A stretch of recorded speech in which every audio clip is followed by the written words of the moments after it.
Praise the lord. హల్లెలూయా. దేవుని కృపను బట్టి మీరందరూ క్షేమంగా ఉన్నారని అనుకుంటూ ఉన్నాను.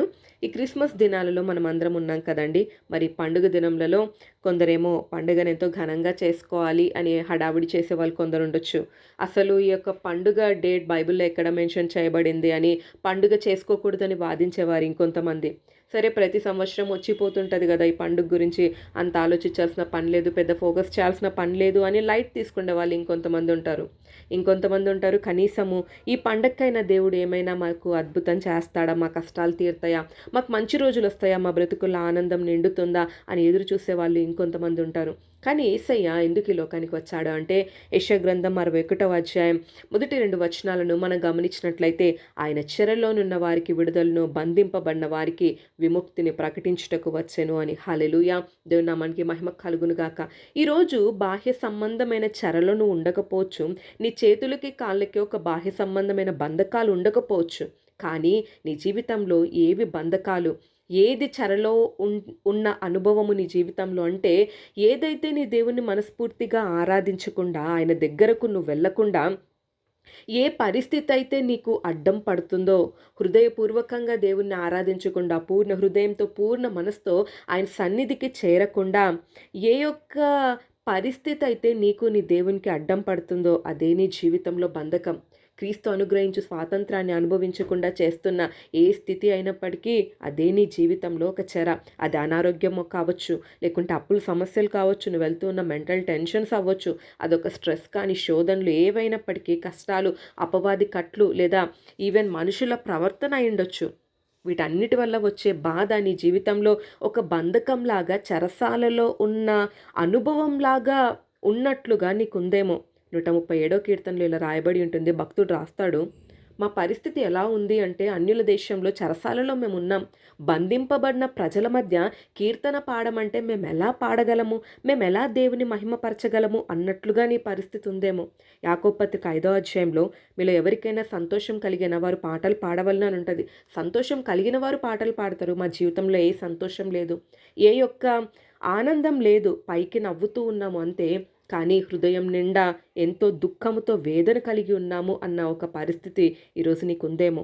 సంతోషంగా ఉంటే కదా పాటలు పాడగలము, సంతోషం లేనిది ఎలా పాటలు వస్తాయని అనుకుంటూ ఉన్నావేమో. నీ స్వరం ఈరోజు మూగపోయిందేమో, నువ్వు మౌనమైపోయావేమో. ఒకప్పుడు ఎంతగానో దేవుణ్ణి ఆరాధించే అనుభవం కలిగి ఉన్నావు. కళ్ళు మూసుకుంటే తన్మయత్వం చెందుతూ, ఆత్మలో పరవశం చెందుతూ, గంటలు గంటలు దేవుణ్ణి ఆరాధించే అనుభవంలో ఉన్న నీవు ఈరోజు మౌనం అయిపోయి, నా స్వరము మూగపోయింది అని అనుకుంటూ ఉన్నావేమో. ఒక్క కీర్తన కూడా మనస్ఫూర్తిగా పాడలేని పరిస్థితి ఈరోజు నీకుందేమో. నోరు తెరిస్తే ఒక విలాపవాక్యమే, ఒక దుఃఖ కీర్తనే నీ నోట్లో నుండి వస్తుందేమో. ప్రవ్వా, ఇంకెప్పుడు నన్ను దర్శిస్తావు, ఇంకెంతకాలం నేను వేచి ఉండాలి అన్న ఒక దుఃఖముతో కూడిన మాటలే నీ నోట్లో నుండి బయటికి వస్తున్నాయేమో. నీ స్వరం మూగపోయిందేమో. కానీ దేవుడు ఈరోజు నువ్వు మాట్లాడుతున్న మాట ఏంటంటే, ఇలా బంధకములో, చెరలో పడి ఉన్న నిన్ను విడుదల కలగచేయడానికే ఆయన ఈ లోకంలోనికి వచ్చాడు. నీ జీవితంలో ఇప్పుడు దేవుడు ఏ సమయంను తీసుకొచ్చాడు అంటే, నువ్వు మరలా జయగీతం ఎత్తాల్సిన సమయం ఇదే. మూగపోయిన నీ స్వరమును నువ్వు విప్పవలసిన సమయం ఇదే. దేవుని సన్నిధిలో చేరి జయనాదం చేయవలసిన సమయం ఇదే. హల్లెలూయా. ఎందుకంటే దేవుడు నీకు విడుదల కలుగచేశాడు. నువ్వు బంధింపబడిన పరిస్థితి నుండి దేవుడు నీకు విడుదల కలుగచేస్తూ ఉన్నాడు. కాబట్టి ఇదే సమయం నువ్వు జయగీతం ఎత్తాలి. హల్లెలూయా. ఆదికాండం 41వ అధ్యాయం 51వ వచనంలో మనం గమనించినట్లయితే, దేవుడు యోసేపు యొక్క బాధలన్నింటినీ తీర్చివేసి సింహాసనం పైన ఆసీనుడైన తరువాత, సింహాసనం నాకు చేరిన తరువాత యోసేపు అంటున్న ఒక మాట, దేవుడు నా సమస్త బాధను, నా తండ్రి ఇంటి వారిని అందరినీ నేను మర్చిపోనట్లు చేసినని చెప్పి తన జ్యేష్ఠ కుమారునికి మనిషే అని పేరు పెట్టాను. హల్లెలూయా. దేవుడు యోసేపు అనుభవించిన ప్రతి బాధకు ముగింపు పలికాడండి.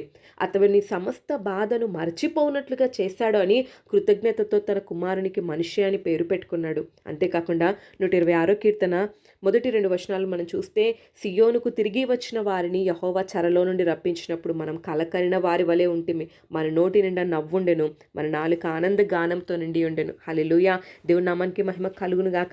నీ సమస్త బాధను మర్చిపోనట్లుగా చేస్తున్న దేవుడు ఇప్పుడు ఎలా అంటే, అసలు జరిగినవి నిజమేనా, అవి ఒక కల కంటున్నామా మేము ఇప్పుడు ప్రజెంట్ ఉన్న సిచ్యువేషన్ అని నువ్వు ఆలోచించేలాగా దేవుడు అద్భుతం చేస్తున్నాడండి. హల్లెలూయా. అపోస్తుల కార్యములు 16వ అధ్యాయంలో మనం గమనించినట్లయితే పౌలు శీలలు చెరసాల్లో బంధింపబడి ఉన్నారు. కానీ మధ్యరాత్రి వేళ వాళ్ళు చేస్తున్న పని ఏంటి తెలుసా? 25వ వచనంలో ఇలా రాయబడి ఉంటుంది. అయితే మధ్యరాత్రి వేళ పౌలును శీలయు దేవునికి ప్రార్థించుచు కీర్తనలు పాడుచునుండిరి, ఖైదీలు వినుచుండిరి. అప్పుడు అకస్మాత్తుగా మహాభూకంపం కలిగెను. చెరసాల పునాదులు అదిరెను. వెంటనే తలుపులన్నీ తెరుచుకొనెను. అందరి బంధకములు ఊడెను. హల్లెలూయా.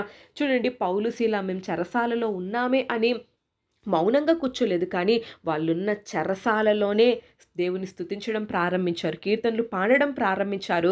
దేవుడు అక్కడ గొప్ప అద్భుతం జరిగించి వారి యొక్క బంధకంలో నుండి విడుదల కలిగించినట్లుగా చూస్తాము. ఈరోజు నేను మీతో ఏం చెప్పాలని ఆశపడుతున్నా అంటే, నిజమే మీ జీవితంలో బంధకాలు ఉండొచ్చు. నిజమే మీ జీవితంలో మీ జీవితమే ఒక చెరసాల లాంటి అనుభవంలాగా ఉందేమో. బయటికి వెళ్ళలేని పరిస్థితి, ఒక చెరసాలలో మగ్గిపోతున్నట్లుగానే మీ బ్రతికు ఉండొచ్చు. కానీ యేసయ్య చెరసాలలో నుండి మిమ్మల్ని బయటకు తీసుకొని రావడానికే ఈ లోకంలోనికి వచ్చాడు. ఆయన మీ జీవితంలో ఒక నూతనమైన కీర్తన మీ నోట ఉంచాలని ఆశపడుతున్నాడు. మీ నాలుకను ఆనంద గానముతో నింపాలని ఆశపడుతున్నాడు. మీ యొక్క సమస్త బాధను మర్చిపోనట్లుగా చేయాలని ఆశపడుతున్నాడు. హల్లెలూయా. దేవుని నామానికి మహిమ కలుగును గాక. చూడండి, యోసేపు జీవితంలో కేవలము అతను మర్చిపోనట్లుగా మాత్రమే దేవుడు చేయలేదు. దేవుడు ఇంకేం చేస్తాడంటే, తను ఏ అన్నలైతే అతని యొక్క బాధకు కారణమయ్యారో ఆ అన్నలే తిరిగి అతని దగ్గర వచ్చి క్షమాపణ కోరినట్లుగా దేవుడు చేశాడండి. ఏ తండ్రి ప్రేమనైతే కోల్పోయాను అని యోసేపు బాధపడ్డాడో, మరలా ఆ తండ్రితో కలవడానికి దేవుడు సహాయం చేశాడు. తను కోల్పోయిన తండ్రి ప్రేమను మరలా పొందుకునే కృపనిచ్చాడు. హల్లెలూయా. దేవుని నామానికి మహిమ కలుగును గాక. కాబట్టి దేవుడు ఈరోజు మనతో మాట్లాడుతున్న విషయం ఏంటి అంటే, కేవలము దేవుడు నిన్ను చెరలో నుండి విడుదల, బంధకంలో నుండి విముక్తి కలుగచేయడం మాత్రమే కాదు, కానీ ఈ సమస్త బాధపడడంలో నువ్వేమైతే కోల్పోయావో ఆ కోల్పోయిన ప్రతి విధమైన ఆనందమును, సంతోషంను దేవుడు నీ జీవితంలో కలుగచేస్తూ ఉన్నాడండి. హల్లెలూయా. కాబట్టి ఈ పండుగ దినములలో చెరసాల లాంటి అనుభవంలో ఉన్న మిమ్మల్ని దేవుడు దర్శించునుగాక. మీ చెరసాలలో నుండి మిమ్మల్ని బయటకు తీసుకొని వచ్చునుగాక. దేవుడు మీ నోట ఆనంద గీతమును ఉంచునుగాక. ఒక కల కనిన వారి వలె ఉండే అటువంటి అనుభూతి దేవుడు మీకు అనుగ్రహించునుగాక. మీ నోట నూతనమైన కీర్తము, ఒక జయనాదము దేవుడు మీ నోట ఉంచునుగాక. అట్టి కృప పరిశుద్ధాత్మ దేవుడు మనకు అనుగ్రహించునుగాక. ఆమేన్.